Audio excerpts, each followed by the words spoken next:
Vas-y, Aurélien. On monte, on descend.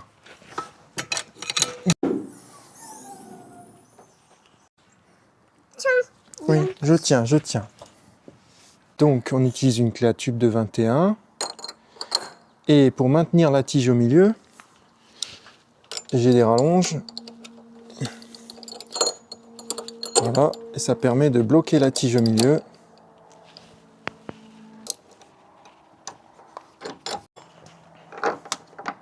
Donc là, il faut enlever le joint.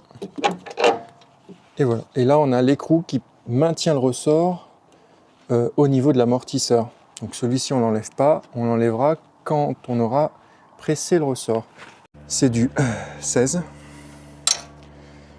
Et une clé BTR pour maintenir la tige au centre, puisque c'est une rotule. Voilà. Normalement, on arrive à s'en sortir. À l'arrière, ça allait bien. À l'avant, non. Le plus simple, c'est de mettre une cale sous le disque et de baisser légèrement le véhicule. Ici, on a une vis excentrique qui permet de régler le carrossage. Normalement, on a deux vis qui sont comme ça, comme en dessous.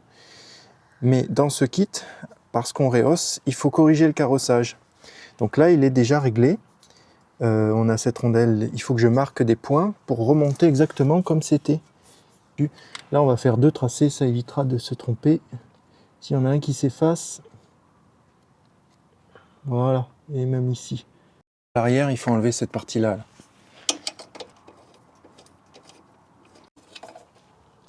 Hop. On enlève la vis excentrique.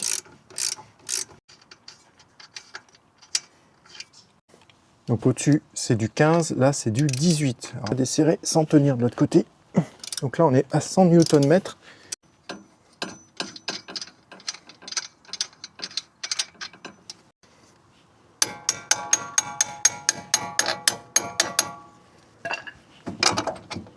Elle ne peut pas sortir dans toutes les positions.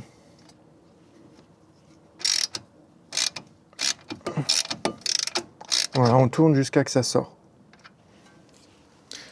Donc moi j'ai mis de la graisse parce que on a la possibilité de régler, donc il y a une sorte de glissement. Là on peut sortir en tirant vers l'arrière.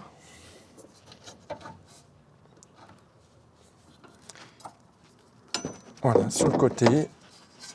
Et on sort complètement. Donc on a l'ensemble ressort plus amortisseur.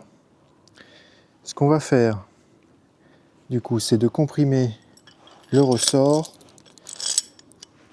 J'ai ce genre de choses. J'en ai deux. Je mets un petit peu d'huile sur les tiges.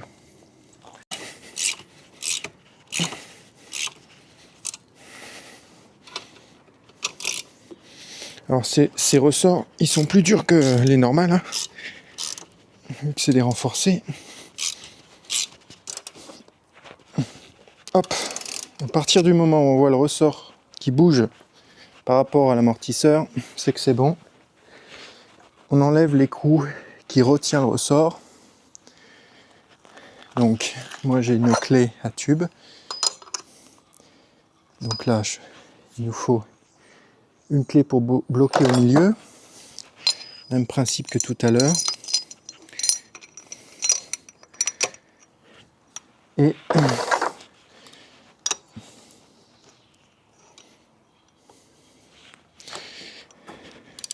hop.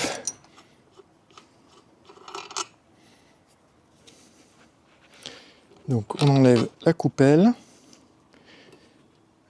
la plaque qui supporte le ressort, et on peut enlever le ressort. Voilà. Donc le ressort, je le laisse comme ça, en sécurité quelque part. Et maintenant, on va s'occuper de l'amortisseur et je vais vous expliquer pourquoi j'ai démonté les amortisseurs. Ces amortisseurs, je les ai eus en kit. Donc c'est des Jebel. Donc j'ai eu le kit complet, 4 amortisseurs, 2 pour l'avant, une certaine référence, 2 pour l'arrière, une certaine référence. Et avec ce kit, donc il y avait le ressort, et il y avait aussi 4 coupelles, 4 kits complets de coupelles. Donc moi j'ai reçu ce genre de coupelles, alors que d'origine j'avais ce genre de coupelles. Donc là, a priori, sur cette partie-là, visiblement, c'est le même diamètre, ça se monte. Par contre, ce que j'ai remarqué, c'est que ça fait perdre de la hauteur. Donc on n'est pas au même, on n'a pas la même géométrie, c'est-à-dire que le roulement, il ne vient pas à la même hauteur. Bon, a priori, celle-ci, c'était bon. Ensuite, on avait l'écrou et le roulement. Donc ça, c'est d'origine. Donc le roulement, ok. C'est exactement le même avec celui que j'ai reçu. Par contre, l'écrou. Ici, on a un écrou avec une sorte de bague qui est fixée. Et le pas de vis, il est déporté. Il est seulement au-dessus, là, sur la partie supérieure. Et du coup, lorsqu'on visse, on a bien le roulement qui ne peut plus bouger. Ici, ça m'avait surpris, sur le kit du coup de coupelle fourni par le fournisseur, on avait ce petit écrou là. Et on avait ici la rondelle, et voilà le kit. Donc moi, j'avais monté l'écrou ici, mais j'avais vu que ça pouvait bouger. C'est-à-dire que déjà, ça pouvait bouger. Déjà, ensuite, le pas de vis n'était pas déporté. Du coup, en fait, ça ne pressait pas correctement le support de ressort contre la tige. Et visiblement, du coup, j'avais eu l'idée de réutiliser cet écrou. Je me suis dit, il y a un problème. Sauf que si on met cet écrou d'origine avec ce jeu de coupelle, alors il y a un problème avec la rondelle. Puisque la rondelle, elle, a une sorte de déport. Du coup, ça la fait rehausser et on a plus de 20 mm au-dessus. Enfin, en dessous, cette rondelle. Ce qui est anormal. Donc, j'avais fait... je me suis dit, en fait, c'est sûrement lui, c'est que c'est moi qui me trompe, le fournisseur n'a pas dû se tromper. Du coup, j'ai monté le kit tel quel, et après coup, je me suis rendu compte que la référence était marquée comme non compatible sur Autodoc. Le fournisseur m'a dit, non, mais il faut rajouter juste des bagues en caoutchouc pour absorber, pour pas que ça claque, puisque j'avais remarqué dès les premiers tours de roue que ça claquait pas mal. Mais en fait, c'est parce qu'il y avait du jeu entre le support et la tige du ressort. Du coup, ça claquait. Et j'ai fait tout le Maroc comme ça, avec du coup une bague en caoutchouc pour absorber, pour limiter le bruit. Et ça m'a défoncé la tige de l'amortisseur. Ça me l'a entaillé parce que le roulement qui est dans un matériau très dur, eh ben, la tige pouvait se balader et elle tapait sur les côtés du roulement. Lui, le roulement, le diamètre n'a quasiment pas changé, mais la tige, elle se découpait au fur et à mesure. Et le fournisseur, il veut rien entendre, puisque remplacer tous les amortisseurs, ça signifierait 500 €. Du coup, je vais réparer. C'est-à-dire qu'ici, parce que là, on a un point de faiblesse, ben, je vais à la soudure recompléter, poncer, et à la fin, on n'y verra plus rien. Et on aura une solidité proche de l'origine. Donc voilà, les coupelles d'origine, il faut bien avoir ce genre d'écrou, ou bien on réutilise l'ancien écrou, mais en tout cas, c'est les bonnes... Ensuite, on a aussi la rondelle qui a l'écrou séparé. La rondelle, c'est pas du tout ça donne pas du tout le même résultat. Et ici, ce n'est visiblement pas pour le Duster. Et la bonne référence, je l'ai fournie au fournisseur, puisque Autodoc me l'a confirmé que ce kit n'est pas fait pour un Duster 4x4. Donc a priori, l'erreur, c'est de leur part. En plus, j'avais signalé dès le début, s'ils m'auraient dit, il y a peut-être une erreur, oui, effectivement, c'est pas bon, j'aurais démonté, ça aurait été en bon état. Et donc, j'aurais pu remonter de nouvelles coupelles sans aucun problème. Mais là, je dois me taper ça, et un fournisseur qui ne veut pas entendre son erreur. Visiblement, le support d'amortisseur n'a pas subi d'usure anormale. On a ici une sorte de chanfrein, mais qui n'est pas accentué particulièrement, qui vient accueillir le chanfrein de la tige d'amortisseur. Et ici, on a une légère, ici sur le côté, c'est légèrement, on voit qu'il y a eu du frottement, mais ça reste très solide et il n'y a pas d'anomalie particulière.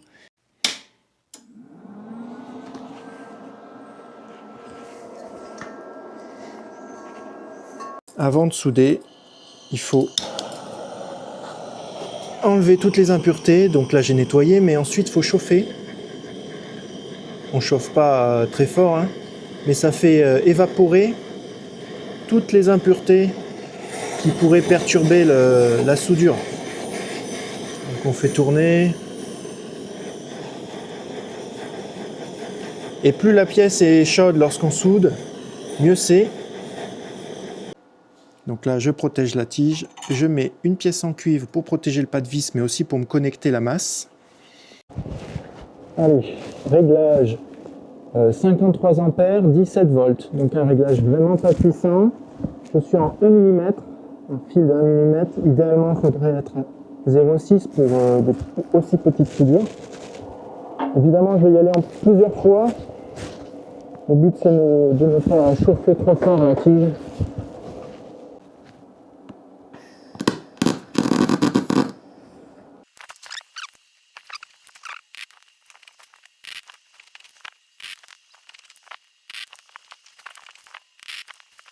On éteint toujours le gaz.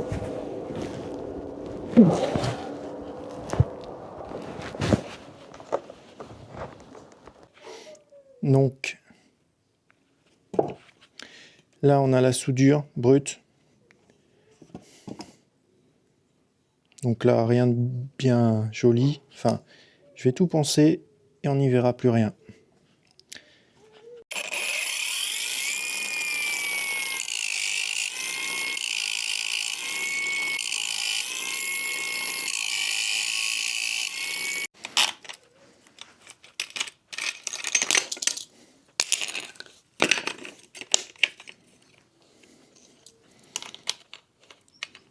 J'ai dégrossi au disque à meuler. Petit, c'est plus maniable. C'est pour ça que je garde les vieux. Et puis en plus, je suis en vitesse 1, ce qui suffit largement. Ça permet de ne pas trop attaquer. Là, je finis au disque, c'est du 100, du 80, du 60, mais un peu usé pour poncer.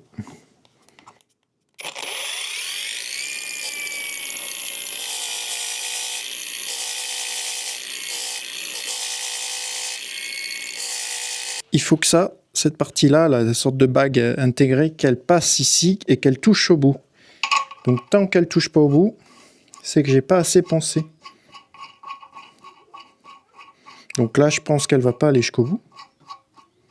Oh, pas loin. Donc là, je force, ça fait des marques et ça me permet de savoir où est-ce que je dois ajuster. Mais là, on n'est pas loin d'être bon.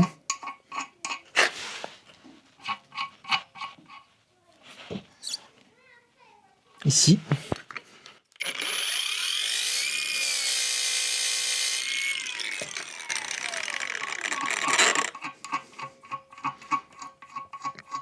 Voilà, c'est bon.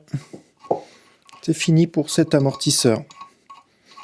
Je mets un peu de Saint-Ofer sur les parties qui commencent à rouiller, celles qui sont en contact avec le ressort. Bon, c'est juste pour limiter. Voilà, c'est tout. Alors c'est pas la même finition que si j'avais fait avec un tour, hein, mais de toute façon là on peut pas. Mais là c'est solide, ça ne risque plus rien. Alors pour le remontage, déjà ça la protection on la remet au bout à peu près. Ensuite on va remettre les anciennes coupelles, les caoutchoucs des anciennes coupelles puisqu'ils sont en très bon état. Par contre on va mettre le nouveau roulement parce que les anciens eux ils avaient du jeu. Donc le roulement, il se place comme ceci. Voilà. Et là, il vient le fameux écrou avec la bague. Avant, il faut remettre le ressort.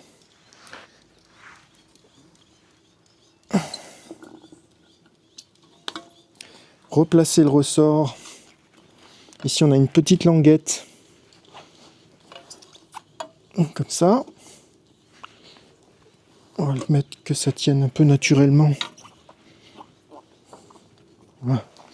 Ensuite, on met le support supérieur du ressort, comme ceci. Vaut mieux pas que ce soit lui qui presse contre le ressort à la fin. Vaut mieux serrer sans que le ressort exerce de pression. Là, on met la coupelle. Et on met l'écrou.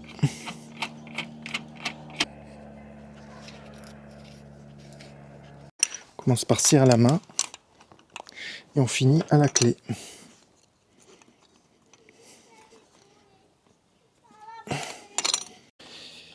Je desserre le ressort progressivement de chaque côté. Ce qu'il faut s'assurer, c'est qu'on soit toujours bien placé.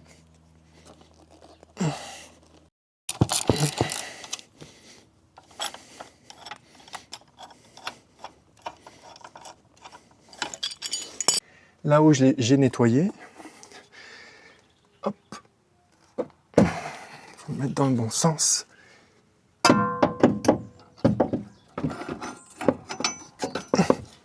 Faire attention au câble de l'ABS, pas créer plus de problèmes. Et là, il faudrait quelqu'un qui mette l'écrou en haut.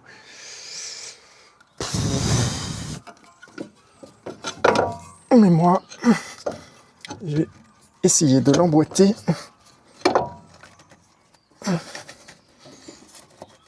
Et ensuite, il va tenir tout seul.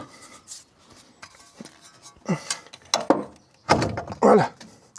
Là, maintenant, il tient tout seul. Je mets la rondelle. Donc là, il est bien placé. On met la rondelle. Cette rondelle, elle se plaque contre l'écrou. Du coup, ça va servir d'écrou de blocage pour éviter que ça se desserre en dessous. Mais là, il faut serrer cet écrou que lorsqu'on a la charge du véhicule. Là, voilà, maintenant, je sais qu'il ne peut plus tomber tout seul. On s'aide d'un tournevis pour centrer les trous.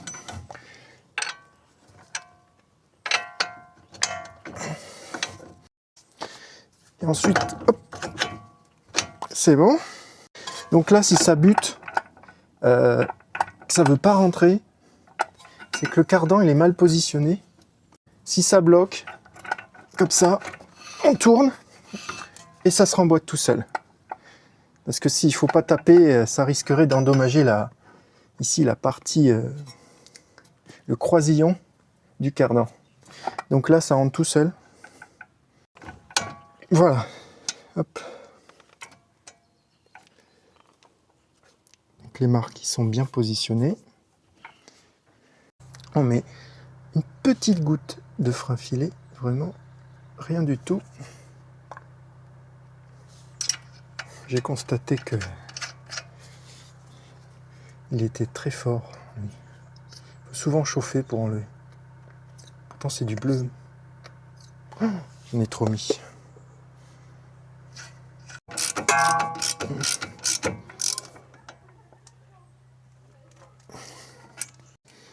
Serrage au couple.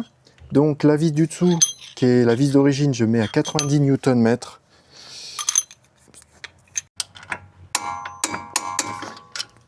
Et la vis du dessus, je règle à 40.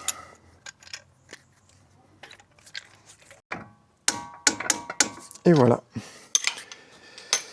Maintenant, on va s'occuper, on peut s'occuper de remettre ça.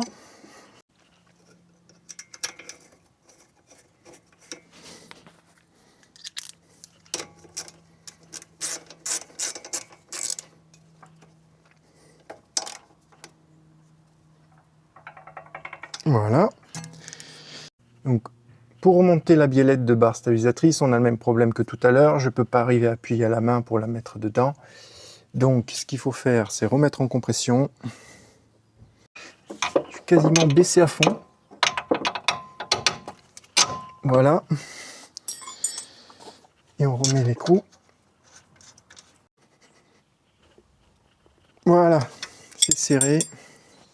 On peut remonter la roue et ce sera terminé pour ce côté-là. Une fois que tout le véhicule repose sur la roue, on va serrer l'écrou de la rondelle.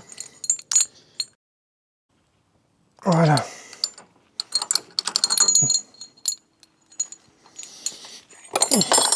Et donc, ça nous donne un petit espace qui est normal. On remonte le joint. Donc le joint, il faut tirer comme ça pour le réinsérer.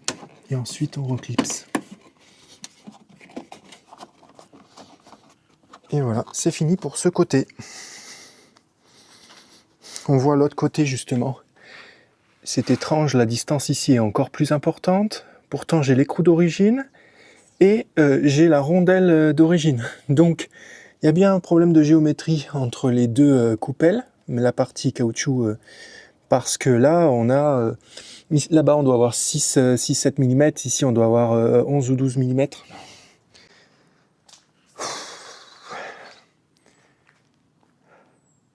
On va conclure. Je vais finir l'autre roue. Du coup, je résume mon expérience. J'ai installé les amortisseurs en juillet. J'ai eu un problème sur l'amortisseur arrière qui a fui directement. On a fait un tour 50 mètres, il y avait de l'huile qui pissait. Je ne sais pas si ça a un lien avec les coupelles, mais en tout cas, j'ai fait fonctionner la garantie, je l'ai remplacé et j'ai plus jamais eu de problème. Par contre, j'ai toujours eu des bruits de grincement. Ça s'est empiré au Maroc, avant droite, avant gauche, un peu à l'arrière. Et ces grincements, c'était les coupelles. Les coupelles qui serraient pas correctement la partie supérieure du ressort à la tige. Et à cause de ça, il y avait les parties métalliques qui frottaient ensemble. Donc, en attaquant, comme on a vu, la tige. Bon, ça par contre, le fournisseur n'a pas voulu entendre. Je me débrouille. Je ne vais pas remplacer tous les amortisseurs. Ce que je fais, c'est fiable. C'est pas un vis caché. Ça tiendra dans le temps. Après, voilà, je remets les vieilles coupelles. J'espère que ce ne sera pas les coupelles qui vont lâcher avant les amortisseurs. Mais j'ai pas envie de remettre 100 € de coupelles. Surtout qu'ils sont a priori en bon état. Voilà. J'espère que vous avez apprécié cette vidéo. Et puis, à la prochaine.